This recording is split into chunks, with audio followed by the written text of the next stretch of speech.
So hi everyone, John here from my new little UK sea angling club starting summer of 2023, and with a big ambition to help UK fish stocks and shore fishermen. Today I'm wanting to cover Defra's consultation on its proposed storm overflows discharge reduction plan, because that's quite a bit of gobbledygook. There's quite a bit of shit happening out there, and now is a key time for sea fishermen to lobby, I think. The government is effectively asking whether they should explore developing an ecological standard for coastal and estuarine waters in the same way as they have for rivers. Well, of course you should.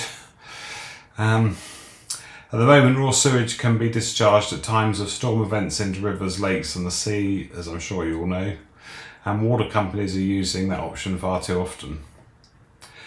Steps to materially reduce this overflow discharge aren't covering a lot of the coastline at all at the moment, so I am concerned about it. I'll show you in a second which areas are covered, but suffice to say I've lobbied as the club and we'd love you to do so as well. At the end of this video I'll tell you how. So let me start by giving you some detail on what the government is currently doing. Their discharge reduction plan from August of last year says that the aspiration is for water companies to only discharge water from a storm overflow where they can demonstrate that there is no local adverse ecological impact. And this aspiration is to be realised by 2050. Hello, 2050. Between now and then there are some interim targets for water at or close to what they describe as high priority sites. And this is where we're failing, I think, particularly. The deadlines are still quite far out at 2035 for it being achieved across 75% of the areas and at 100% by 2045. But high priority sites miss a lot of our UK coastline. Only 5,500 out of 15,000 overflows discharge into high priority sites across England. So let me share my screen with you. So this is a map that shows you the special areas of conservation around the UK. And if I zoom in, I'll be able to show you a bit more about the concern I have. You can see here between Deal and Eastbourne, it's not given any status for protection. It's the same thing down here around Exeter.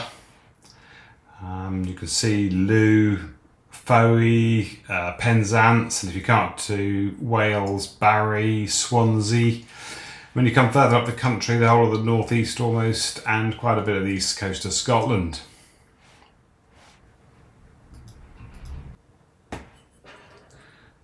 So let me now explain to you why it matters. Big Blue Ocean Cleanup advises that sewage attracts bacteria that then break down the waste, and this uses up large amounts of oxygen. And when this happens, fish and other creatures struggle to thrive and in some extreme cases even survive. With warmer seas, and do take a look at my videos on that over the summer of 2023, oxygen is getting depleted anyway, so we are playing with fire here. It might not matter materially at the moment, but in the future it could quite a lot. What you need to know is that wastewater coming out of these storm drains is much more than wee and poo.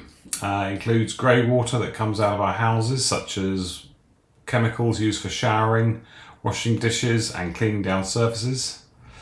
Industrial water is also included, which could contain chemicals, acids and heavy metals, and there's surface runoff that collects substances such as car oil and agricultural fertilisers. And these agricultural fertilisers, rich in nitrogen and phosphorus, help fuel algal blooms in the ocean, blocking sunlight from marine plants that help oxygenate the water. And when the algae die, they too reduce the oxygen further. In the Gulf of Mexico, there's now about 1,000 square miles of sea largely devoid of life because of this. The industrial chemicals cause disease and reduce reproductive success in marine creatures too. And remember that chemicals getting into fish can often find their way into fish tissue that we eat, ultimately disrupting our hormones and health just as they can the fish. So are there any reasons why you might want to be cautious about lobbying, as well as the obvious one that it takes a bit of time? Well, large-scale projects undertaken by water and sewage companies are funded by a combination of investment from shareholders, higher customer bills and borrowings.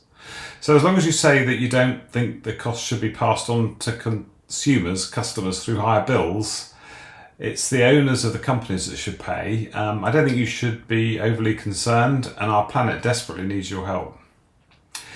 So what can you do to lobby?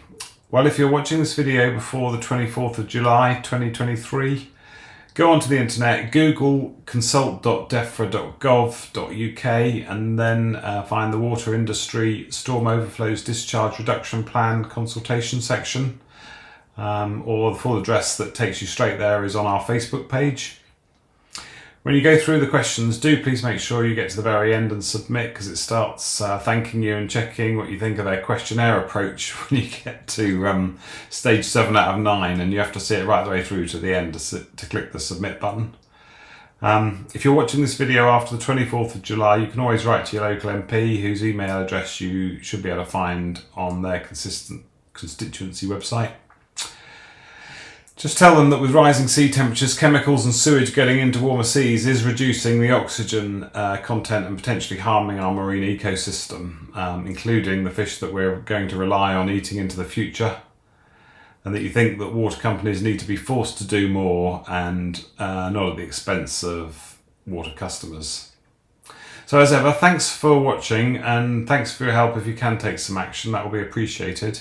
And tight lines to us fishermen. Thanks.